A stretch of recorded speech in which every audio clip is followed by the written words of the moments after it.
It's Tuesday night. You know what it means. It means YouTube Live at the QMJHL. And tonight our guest is none other than the captain of a team that's going to go to the Memorial Cup, the Rimouski Océanic, Jacob Mathieu. Thank you for doing this with us tonight. It's a pleasure. Thank you for the invite.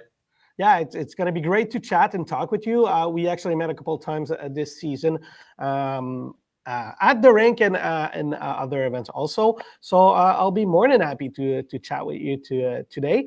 And let's start with talking a little bit about hockey. Now the season is over. We're getting ready for the playoff. We'll talk about the playoff. But first of all, I want to talk a little bit about the season. What's coming up? How do you evaluate the season of the Rimouski Océanic as the captain of the team? I think we had a great season. First of all, last year our consistency was not the best asset we had, but this year we were a lot better. I think since the beginning of the season we progressed as a team, and each player had some good season, and I think we're ready for the playoffs. Yeah, you better be ready because I think it's going to be a great matchup to watch against the Charlottetown Islanders. We're gonna come back on that matchup a little bit later, so stay tuned because we are going to talk about that big matchup that is coming up. I'm curious. You say you had a consistent year for your team. What about your year as a 20-year-old player? Last year in the QMJHL, you had a great offensive season, more than point per game. How do you evaluate your season so far? Also, I had a great season. Score 40 goals is not. It's a big thing to do in this league. So I'm kind of proud of my season. But again, all my teammates played really well this year. I did not did that all alone. So I'm happy, and I can't wait to next this season. Now the playoff are coming. How do you see what's coming for you in the playoff? And I don't mean as what's coming up against Charlottetown, but how do you see the overall playoff spectrum while you're going to be at the Memorial Cup? I think what's coming next is really nice. We all teams are really good in this league. Everyone can beat everyone. Our first matchup is against Charlottetown. They're kind of young, but they're playing physical. They're playing sharp. I think it's gonna be a big challenge for us. But I can't wait to that the things get started. And we were actually chatting off here about this about Charlottetown, and we were saying, well, this on paper you look at the ranking, and you guys are far upper than they are, but you said it's going to be a hard matchup, and I think you don't say this as a polite way to talk about this series. I think you really think that it is going to be a feisty and a hard series to play. Yeah, absolutely. We played 2 times against them this year. We split the match. They're playing with a great system. They're well coached on the other side too. They have some good young player with some talents, good physical guy too. So no, it's gonna be a great matchup. Obviously, the last team in the QMJHL who was the host of the Memorial Cup, the Sea Dog St. John, they won the cup that year, the Memorial Cup, but they did lose in the first round of the playoffs. So my guess is you guys don't want to repeat the same thing. You want to get to the Memorial Cup by the big door. Oh, absolutely. Even I was there. We were the team that beat the Sedong when they were hosting the World Cup 3 years ago, I think. It was my 17 years old year, and no. Our goal is to go there by the big door and try to do our best at the playoffs. Yeah, you guys went back to back here with upset wins in series in playoff series, right? Wasn't it? What was the team before that year that you guys beat? It was Shawinigan when I Oh, was. Shawinigan, yeah. Yeah. That's interesting. Really interesting. So, well, maybe since we're there, how is it to beat the Memorial Cup host in the first round of the playoffs? Since you were there, Was pretty nice. We were the youngest team, like, and on paper they had like probably 6 or 7 draft NHL draft player. and it was just unbelievable. But now, at the time, we were underdog, but right now we're not. So we just need to do the job. Is it something that you're going to talk to the players as the captain? Say, hey, I was part of the team who upset that favorite team there. I don't want this to happen to us. Is that something that you're going to address with the players? Yeah, maybe. It's my fifth year in the league, and I learned for sure a lot of things during my 5 years. So that's something I will talk to the boys. But we just want to play our games, and good thing will happen, I think. What do you think it's going to take to beat the Charlottetown Islanders? It's gonna take the 100% of every player in the team. We will need to play our way, play the game we want, and I think if we do that, we're gonna have the result we want. Obviously, on paper, you have. I don't think Jim is going to be upset that I say that. That you're the favorite team by far. You have a lot of star power in your team. You have a guy like Fauchon who destroyed everything this year. He was the best scorer in the league, best point scorer in the league. You have Mathieu, who has been great this year and has been absolutely fantastic at the World Junior. Even was part of the team that beat Canada at the World Junior. I was actually at this game, and you have all the other guys that are crazy good for you guys, and you had a great season. How do you see your team and your superstar perform in those playoffs? Yes, everyone had some good statistic in the season, but the playoff is a new season, so I think everyone want to redo that in the playoff. We just need to work all together, give everything we have every game, and I think that's how we're gonna have the result we want. I think you guys have, and maybe correct me if I'm wrong, but you guys have. There's a couple of players that I guess have things to prove. You have Catafar, who lost in the final couple of years ago, and I'm pretty sure he doesn't want to live that again. He lost with the Halifax Moosehead, and he was at the World Junior. A hard time for Canada at the World Junior. I'm pretty sure a guy like Catafar is going to come out of the gate, and I mean, try to destroy everything because he want to win that cup. Oh, absolutely. Even all the player here in Rimouski that were there last year, we lost in the first round last year, so it's not a thing we don't want to do again. And I think if we work together and everyone is just trying to go as far as we can, gonna make a long time in playoff. Talk to me a little bit about those leaders that were at this year, and I'm going to include Catafar because he was at the beginning of the season. But talk to me about those leaders that were at beside you, like Fauchon and Matejko and all those guys. So talk to me about those guys that were at for you guys. Yeah, before Christmas, Joel, our coach, told us that we're gonna trade for some captains, and we were like, "Who's coming?" But when we heard Fauchon, Maël Laving was captain in Victoriaville too, Mateko was coming, even Jack Morton had assistant captain in the Halifax. So all those guys were just like better for our team. They bring all their leadership, and I think if we're like 6, 7, even like close to 10 guys that have a lot of leadership in the team, it's just better. And if we put that all together, we're gonna be a greater team. I don't know what you can tell us about Spencer Gill, but maybe talk to me about how big it is a loss for you guys because he's been so good for you this year. Absolutely, it was the big loss. What happened to Spencer a couple of weeks ago, but for sure he had a great season. He was a big part of our defensive squad. But right now, other guy we're waiting for the spot of Spencer in the lineup, and I think they're taking it really well. So it's just an opportunity for those guys to prove themselves. Don't want to put you on a spot here, and like I said, I don't know what you can tell or cannot tell, but do you think we're going to see him in those playoffs? It's I don't know. It's a question. It's an answer that I don't have.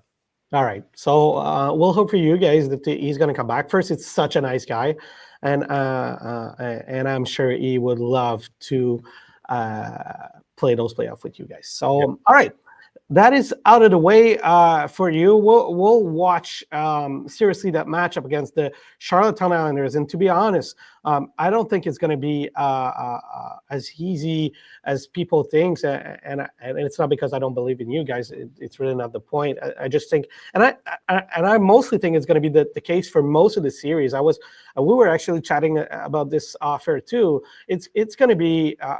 Those are hard playoffs to predict overall. I don't know if you agree with me. Yeah, absolutely agree. All like I said before, all team can win against all team. So Mhm. all the matchups gonna be great to look at. All right, great season for you guys. We talked about the Memorial Cup. That's going to be great for you because you're not drafted in the NHL, but you actually commit to a college in the United States. Do you wanna give us more information about that? Yeah, for sure. I coming to college in Boston, Northeastern University, Mhm. a couple months ago. When I saw the change of the rules at the beginning of the season, it was a great opportunity for me to maybe uh, play in a level in between the junior hockey and the professional. So Mhm. I think it's really great for me just to continue my scholarship path, doing my university out there and playing hockey as well. And it is also a great program. What convinced you to go there? Commit there anyway. I had a lot of offer everywhere in the United States, but Boston is close to home. It's a great city. The school is really really good at Northeastern, and even the hockey program is insane. They're on top of the league year after year, and I think I will have a great impact in this team for the years coming. Did you had a chance to visit the facilities over there? Not yet, because the rules changed like just before Christmas, and during Christmas it was kind of hard. My choice was not made, but they sent me a lot of video of their installation of the school of the rink, so my choice was made with that too. Obviously, that commitment doesn't stop you to sign a contract if a pro teams go behind the scene and offer you a contract. Is it still an option for you at this point? For sure, yeah, absolutely. I still want to play hockey my life, and I want to play professional. But even with that option in the NCAA, it's a great option for me to do hockey and to do my school at the same time. Plus, you'll see a lot of QMJHL player going to the league. There's a lot of players that commit in the last couple of weeks, including your teammates Fauchon, if I'm not mistaken. So you're going to see a lot of guys that you might know south of the border. So that Yeah, absolutely. Some 20 years old sign almost everywhere in the United States and in this league that go in CA. But yeah, we'll play against my teammate Fauchon next year. We're in the same division, so we're probably gonna see each other a few times. did you already start the chirp a little bit, or let's win together first and see the chirping is going to come after? Yeah, we were chirping before Christmas when we were not in the same team. So I Yeah. think for the rest of the season, we're gonna stay in good term. No, I talk about chirping, but I don't know. You know him a little bit more than I do, but I don't think Fauchon is much of a talker though. Is he like a chirp guy? He doesn't seem like he's not a really talkative guy from what I know. No, no, not a lot, but he's my friend since we played together in Midget AAA. Oh, you did. So I know him for many years. So it was always nice to play against him in this league. Did you expect him in midget AAA like a couple of years later to actually win the point scoring in the QMJHL?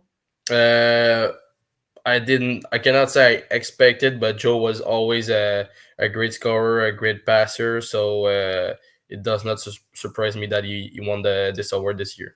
Well, shout out to Jonathan Fauchon, a great guy, but not a guy that is a lot that's talk a lot.